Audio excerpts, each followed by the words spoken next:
এমন তো হবার কথা ছিল না, বলেছেন তারেক রহমান।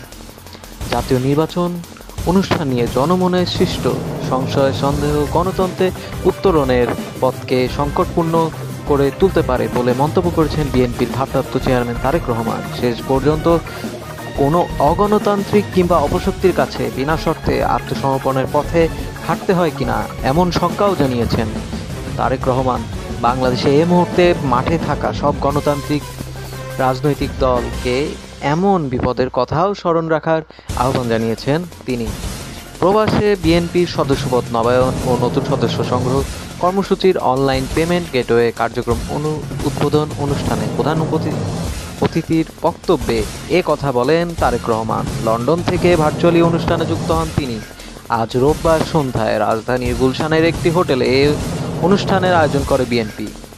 আসন্ন জাতীয় নির্বাচন নিয়ে মানুষের উদ্বেগের কথা তুলে ধরে তারেক রহমান বলেন, পরাজিত পলাতক স্বৈরাচারের শাসন আমলে জনগণের জাতীয় নির্বাচন নিয়ে কোনোই আগ্রহ ছিল না। বর্তমানে অন্তর্বর্তী সরকারের সময় জনমনে কোনো কোনো ক্ষেত্রে জিজ্ঞাসা বাড়ছে, যত সময় কি নির্বাচন হবে, এমন তো হবার কথা ছিল না।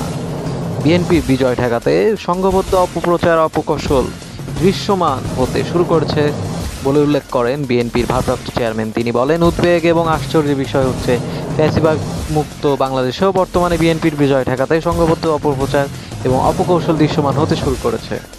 দেশে প্রতিনিয়ত একের পর এক নিত্য নতুন শর্ত জুড়ে দিয়ে গণতন্ত্র উত্তরণের পথকে সংকটাপন্ন করে তোলা হচ্ছে বলেও উল্লেখ করেন তারেক রহমান।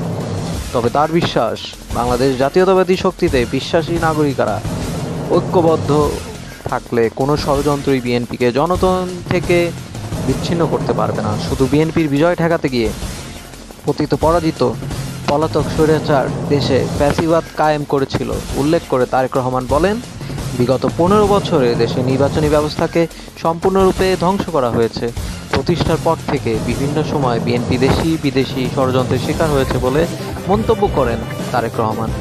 এ সম্পর্কে বলেন, বিএনপির প্রতি দেশে গণতন্ত্র স্বাধীনতা প্রিয় জনগণের আস্থা ভালোবাসা থাকায় সে সংকট কাটিয়েছে তার দল।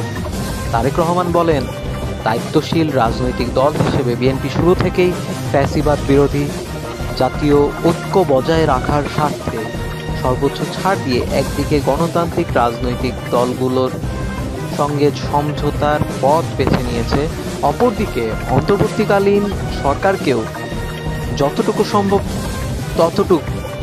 যথাসম্ভব আমাদের অবস্থান থেকে আমরা সহযোগিতা করে আসছি।